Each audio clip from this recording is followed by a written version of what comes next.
this is my onion patch, and I'm going to show you the maintenance I do in order to get big, beautiful bulbs. But before we do, make sure to subscribe to my channel for more health and homesteading, and check out my YouTube memberships for more one-on-one support. Let's dig in. So the first thing you should know after you plant your onions, in this case the onion sets, is you want to keep everything weed free.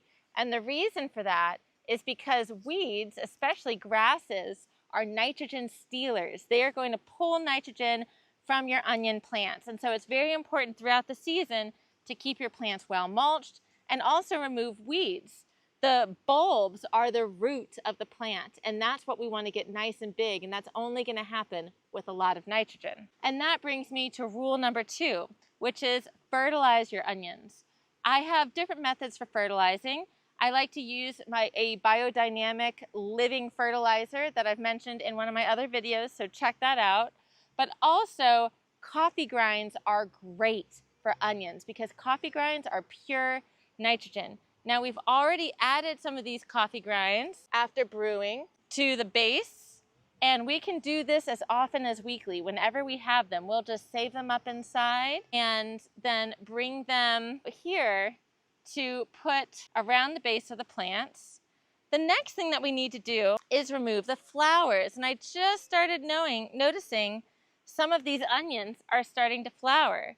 And when they do start to flower, we want to make sure to remove the flowers. Nitrogen is not going to go so much to the bulbs, but it's going to work on producing phosphorus, which is important for blooming and flowering. And so removing this is going to help give you bigger bulbs. So I'm going to go through here and get my bigger bulbs. Now the next thing I want to do is make a little space right around the base of my onions. So I want to keep them well mulched, but when I go around the base and do a little circle around the base, that's going to give space for those big bulbs to develop, which happens kind of about mid-ground. So they're not going to pop out of the ground like radishes, and they're not going to be in the ground like carrots. Instead, they're going to kind of pop out in the middle, and you'll see the top half above ground. So I'm going to go through here and make sure that every little one has its space. And I'm going to go through and look for some more flowers to pull out and keep this bed looking really healthy. The very last thing that you want to do with your onions when they are anywhere from 6 inches to 12 inches tall is you're going to cut them back just like that in half. You can literally eat these like you would green onions, and this is also going to focus the growth. There's another little flower.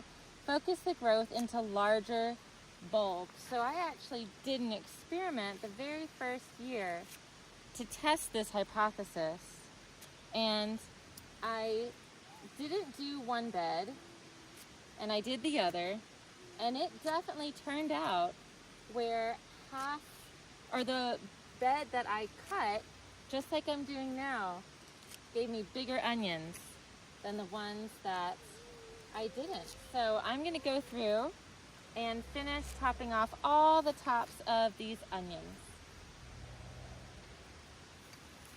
And then enjoy a nice handful of green onions to cook with. Now, the nice thing about onions is they're relatively pest-free. There's really not a lot of bugs that go after onions. Oftentimes, the only issue you might experience might be rot from too much water. And this is why you do not need to irrigate your onions unless you live in an area of major drought where you're not getting water for a month. You really don't need to water your onions. So follow these tips and expect to have some big, beautiful onions by the end of this season. I hope you enjoyed this video on some tips on growing some big, awesome onions this season. Hit that thumbs up button, subscribe to my channel for more health and homesteading content, and check out those YouTube membership, y'all, for one-on-one support.